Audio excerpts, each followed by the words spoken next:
Welcome back, and let's go back to that big story out of the UK today. Prince Harry and other stars have appeared in London's High Court in a lawsuit against British tabloids. Yeah, for more, we're joined by entertainment editor Peter Ford. G'day, Pete. This has been a long-awaited trial.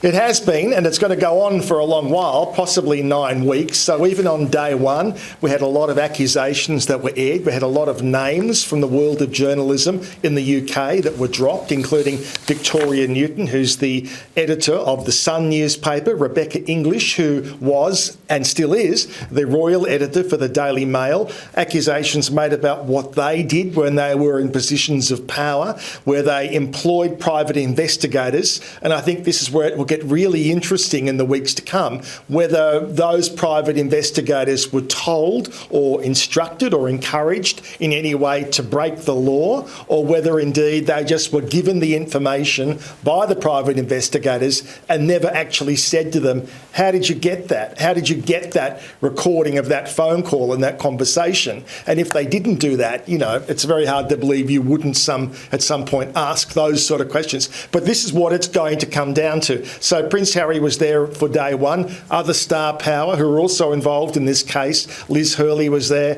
the actress Sadie Frost. A letter from Elton John and husband David, where they talked about how their home felt violated after their private conversations and medical records were stolen and used illegally. So there's going to be an enormous amount of copy that will emerge out of this. The Daily Mail intend to fight to the end. What they say, what other newspapers did and are accused of, are not necessarily what we have done. And there is no foundation for the bulk of these accusations. All right, let's move on, Pete. And the fashion world is in mourning at the loss of an icon, Valentino. Valentino Garavani. It's funny, isn't it? Because he chose to use his first name. I just want to be open and honest with everybody. I've never heard Valentino Garavani. Have you?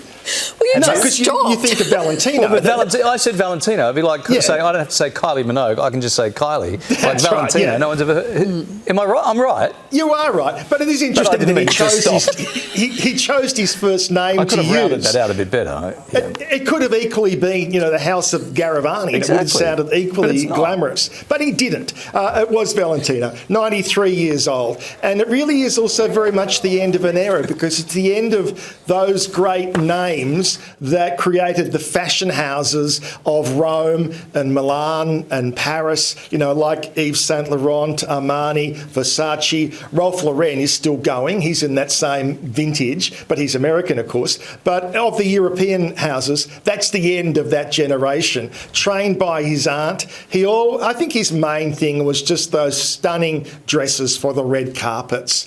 He was beloved by stars, and in the years when I used to go and do those red carpets, the name that constantly came up all the time, it's a Valentino, it's a Valentino. So no one ever said it's a Garavani? No, they didn't. They didn't. Fair enough. But in this clip I'll show you, he talks about the joy of creating something that was beautiful on a woman. It's a big joy because I have the idea in my mind, and you know, I have a huge archive with thousands of designs that I did in my past. But you know, I never go to see what I did because I did already, and so I try to do new things. So, you know, it was somewhat more private, not as flamboyant as some of the other great fashion designers, but an extraordinary creations that he made through those decades, Valentino. Yes, another talent gone. Yeah. Pete, Dolly Parton, we celebrated... Just say Dolly. Everyone just knows her as Dolly. Dolly turned 80 yesterday. We gave her a little bit of a tribute, but it's her fans who've received the gift. What's that? Yes, this is lovely. What she's done, she's gone back and taken a hit from many, many years ago. I don't think it was one of her major hits, called Light of a Clear Blue Morning. And she's got some mates in with her, Reba McIntyre, Miley Cyrus, who of course is her goddaughter, and they've re-recorded this, and all the money is going to charity. So she's put it out there. There's nothing in it for her. So take a look at this beautiful rendition.